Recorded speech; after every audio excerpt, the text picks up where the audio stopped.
안녕하세요. 안녕하세요. I'm Pia. And I'm Tina. Welcome to We Love K-Drama. K-drama. Okay, so we're here to talk about one of the latest dramas that had finished on Netflix and it had such high ratings. It's called Itaewon Class. Have you seen it yet? If not, please be prepared for some spoilers. Okay, so what did you like about it, Tina? Itaewon Class to me is very modern.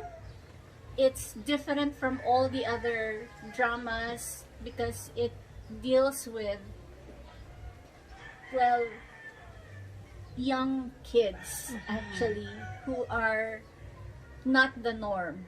They are actually what we call divergent, if that's the right word. Yes, Yes.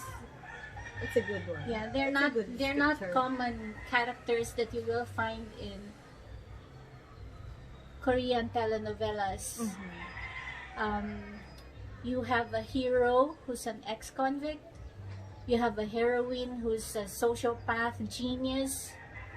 You know, all the other characters are also very diversified. Would you like to say something more about this? Yeah, like Tina, I like the celebration of diversity in that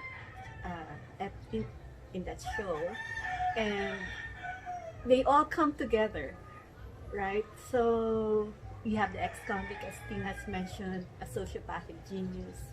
You also have a transgender, an illegitimate child, people who were bullied in the past, and people who encountered a lot of challenges because of skin color. So that kind of diversity was very refreshing to see in one show, and it what I really like about it is how they rose from it, from being victims in society of what was considered not the norm, and then becoming very successful people. Right.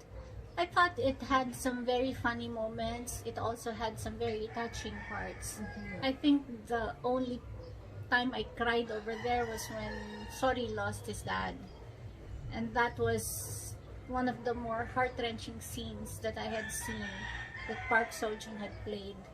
You know, however, it really set up the stage for everything else that had happened because he was motivated by a need for revenge.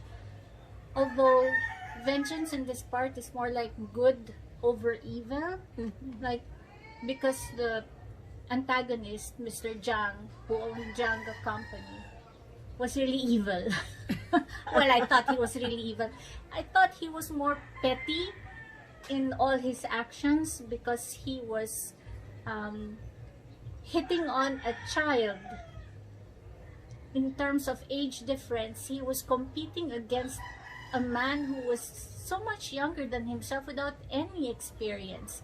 And this was like the culture of bullying that we could see that was perpetuated by father and son.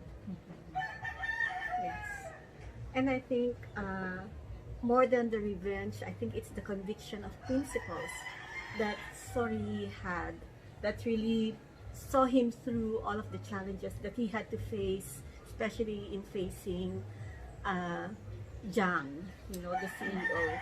I think that was the conviction of principles that made him really strong, other than the need for his revenge. If it was just revenge, that could have easily probably Been done by been killing. done. Exactly. Yeah, but he didn't resort to violence. And I agree with Pia there. I think what made Sorry a very attractive hero was that his steadfastness in his principles really carried him through from start to finish. And that was also the reason why Yiso fell in love with him. Yes. And although there was a love story in that one, and Yuseo was a good partner for Sori, I felt that the love story didn't have to happen. You thought it was not necessary? It wasn't necessary. For me, it wasn't necessary. Well, for me, it was something I was looking forward to every week.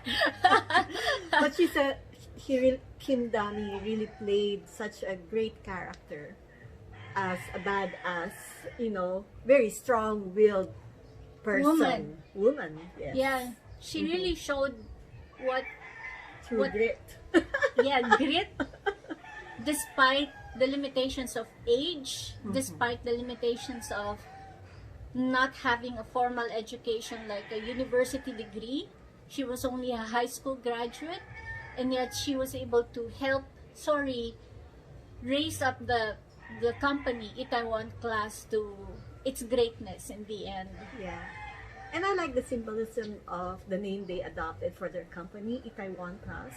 When Sorry first went to Itaewon, he saw how diversified people were in that street, right? And Yes. so his company is actually made of the people who go to Itaewon, who celebrate the kind of diversity. So I really like that. There's so many symbolisms in the story that I felt were really brought forward. Yeah. I was deeply into social media when I was watching Itaewon class, and I had seen the competition between, Yiso and Sua for Park Sory's heart. And there were Team Suas and Team Yisos, and every week we were having competitions on who gets the most Team Sua and Team Yiso votes. And what did you find? And of course, spoiler for those of you who haven't watched it, the best girl wins. Yes. And I think the character of Sua from the very beginning was a foil to Park Sory, because whereas Sory was so steadfast in his principles, Sua was always wishy-washy. Yes.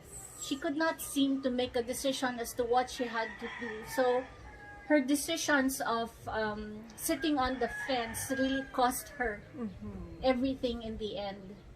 Well, in the end, she redeemed herself, which is what I like the most about her character. I mean, I felt sorry for her until episode 15. But when episode 16 came, I was cheering for her like anything because she won a better man. Park Bogum! What could be better than Park Bogum? I know. I know. So, Yiso, you can keep Park Sory. We'll take Park Bogum anytime. Exactly. So we hope you enjoy Itaewon Class, because we really did. We watched it from start to finish without skipping any episodes.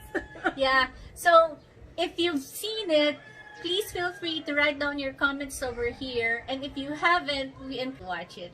Thanks and bye.